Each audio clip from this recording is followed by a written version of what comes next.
Good morning, guys. Today we're going to see about the free radicals. Okay, so free radicals, as most of them would have known, it is one of the most commonly asked topic. Fine. So free radicals, by definition, if you see, it is a molecule with one unpaired electron in its outer shell. For example, you have your nucleus and you have your outer shell. So you have paired electrons in your outer shell. Fine. This means that this molecule is stable. Once I remove this electron from here, then this becomes unpaired, and this we call it as your free radical. Fine. So free radical by definition is an unpaired electron in its outermost shell. Okay. Now this free radical is normally generated in our body, and it is highly unstable, highly reactive, and it is usually converted. Fine. Okay. Now when the problem will arise if it is not converted. Okay. Normally if you see, oxygen reacts with 4 electrons and 4 hydrogen to form your water molecule. Fine.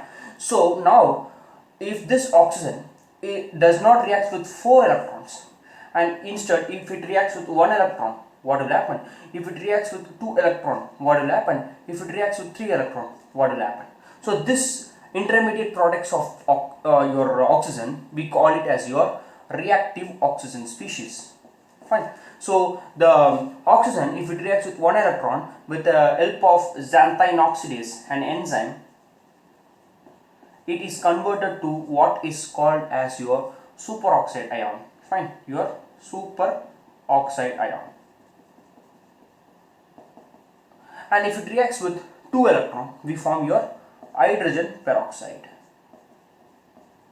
Hydrogen peroxide. And if it reacts with 3 electron, we have your hydroxyl radical. This hydroxyl radical is the most reactive species of all these reactive oxygen species.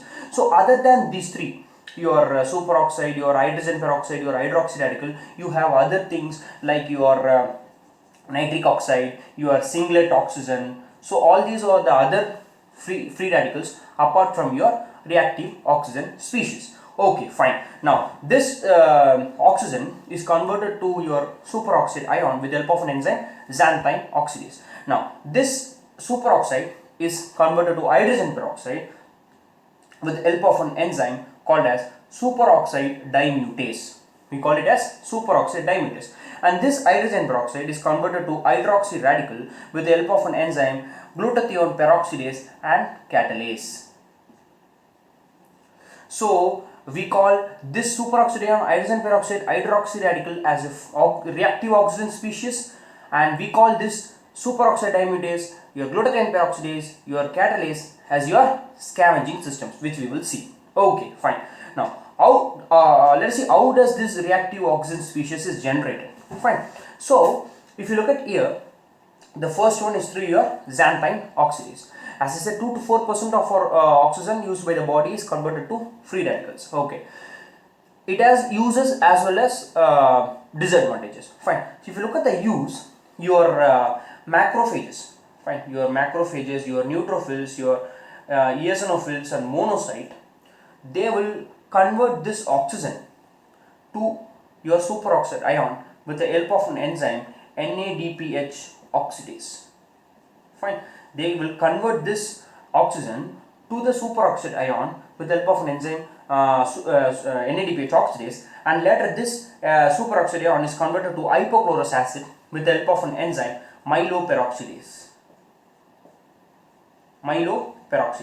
So by this, your inflammatory cells, that is your macrophages, neutrophils, eosinophils and monocytes, they kill the bacteria with the help of this reactive oxygen species. This is one use, isn't it? So if you look here, some patients will be deficient of this NADPH oxidase. Fine. So what will happen? Ultimately, your the bacteria will your inflammatory cells will engulf the bacteria, but ultimately it is not going to, or it will not be able to kill the bacteria because your NADPH oxidase is not there. So your superoxide ion is not formed, your reactive oxygen species is not formed, and the bacteria is not going to get killed. So what happens is, your in case of your chronic granulomatous diseases, you have this kind of situation. But your streptococci and your pneumococci. Fine. Your streptococci and your pneumococci, what they do is they themselves will produce your hydrogen peroxide. They themselves will produce your hydrogen peroxide. So what happens? This step is skipped, and ultimately your hydrogen peroxide is going to be converted to your hypochlorous acid. So, but in case of your staphylococci, since it is catalase positive, your hydrogen peroxide, it will not be generated. So ultimately you are going to get some chronic or recurrent pyogenic infections in patients with chronic granulomatous disease. This is one of the clinical aspect. Okay. Now another way to generate, the first one is this, second one is this, and third one is through your smoking. Smoking generates free radicals, and your the fourth one, if you see, it's going to be your air pollutants. And another one is, as I said, singlet oxygen. Singlet oxygen is obtained by your photolysis. Fine. With the help of particular light, it causes photolysis, and that results in a formation of what is called as a singlet oxygen. And nitric oxide, your macrophages, sometimes they will release what is called as your nitric oxide, and that will obviously going to be a bactericidal action. Okay. Now another one important thing is reperfusion injury. What is this reperfusion injury is? If you look here, your xanthine oxidase converts your oxygen to superoxide. In reperfusion injury, what happens is, because of ischemia, more amount of xanthine oxidase is produced, because of which more amount of superoxide ion is formed, and it is not compensated by the scavenging system. So ultimately that is going to result in cell injury.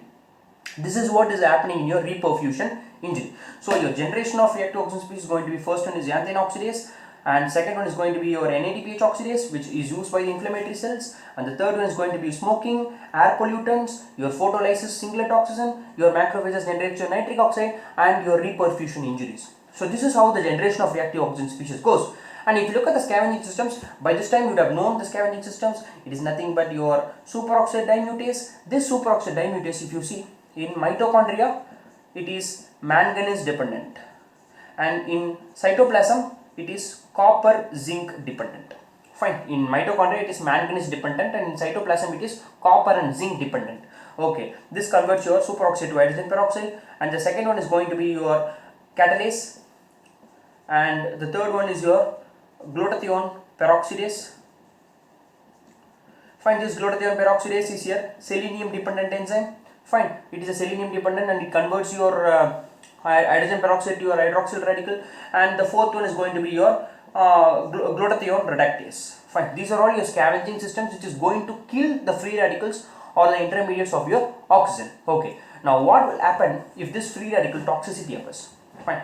Free radical toxicity can cause a lot of problems. Fine. If you look at the brain, if you look in this brain, it can cause you what is called as your Alzheimer's. It can cause Parkinsonism. Fine.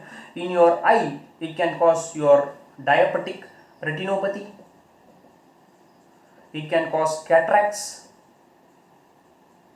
And in your face, it can cause aging and wrinkle formations, your sagging, all those sort of things.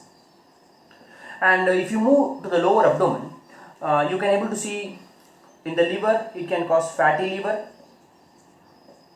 In the abdomen, it can cause fatty liver of the liver, and you can able to see your peptic ulcer. And in the lower abdomen, that is in the kidney, you can able to see your kidney failure, uremia, all this. So these are all the toxicity of your and in your pharynx, you can able to see bronchial asthma and your inhalational injuries. In the chest, you can able to see arrhythmias, atherosclerosis. So it has a lot of effects, right? This guy is a double-edged sword. That is, it can be used as well as it has a lot of effects in our body. So starting from the brain, Alzheimer's, your diabetic retinopathy, your aging, your bronchial asthma, inhalational problems, arrhythmias, atherosclerosis, peptic ulcers, fatty liver, and your kidney failure. So these are all the overall toxicity of your free radicals. And if you look at the effects of free radicals on the cells, fine. So that's very, very important. First of all, it has 4 effects. The first effect is very important, is it causes what is called as the lipid peroxidation. Fine. See, you should know what is oxidation, what is reduction. Oxidation is addition of oxygen or removal of electron, and reduction is the opposite of that. If this oxidation occurs in the lipid of the cells, that we call it as peroxidation. There is no much difference in it, right? So if you look at this, this is a PUFA, polyunsaturated fatty acid, the cell membrane of a cell. Okay, this PUFA, if you see, it has a methylene bridge from ear to ear. This area is your methylene bridge, and you have two hydrogen atoms in this carbon. So what happens if this free radicals comes here? So of all the free radicals, I said hydroxyl radical is the most reactive. So what will happen? This hydroxy radical, if it comes, it will search for electrons because it is unstable. So what happens? This combined with this electron, fine, they form water. So what happens ultimately? This is left with unpaired, so it becomes somewhat like this. So this becomes unpaired, and this we call it as your lipid radical. Fine, we call it as lipid radical. This lipid radical combines with oxygen to form what is called as your lipid peroxy radical. Fine. So and this lipid peroxy radical, it combines with this PUFA again, and it forms your lipid peroxide, as well as this cycle continues. So it continuously forms the free radical, and when it will end is when your lipid radical combines with another lipid radical to form your peroxide plus oxygen. This is how it is going to end. So I am going to divide these three steps into three. This process where your hydroxyl ion combines with this is known as the initiation. Fine, and from ear to ear, the lipid peroxide formation is known as propagation. This we call it as death kiss.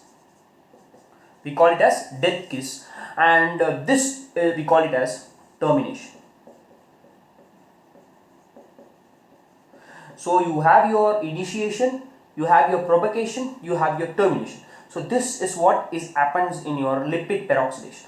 So as I said, other than this, you will have effect on your protein.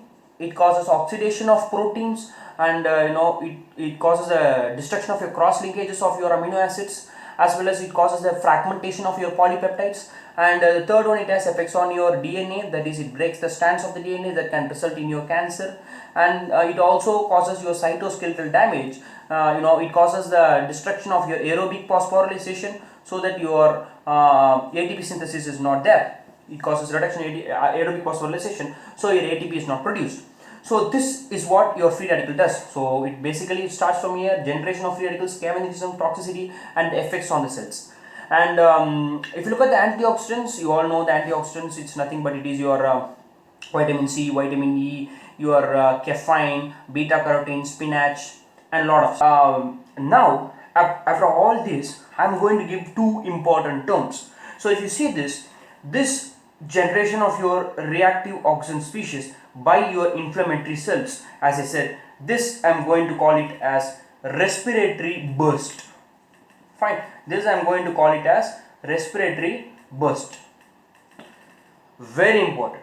And now coming here, as I said, once your free radicals, if it is not properly degraded, it can cause lot of effect in your cells, like your lipid peroxidation, your protein degradation, your DNA damage, and your cytoplasm. And this I call it as oxidative stress.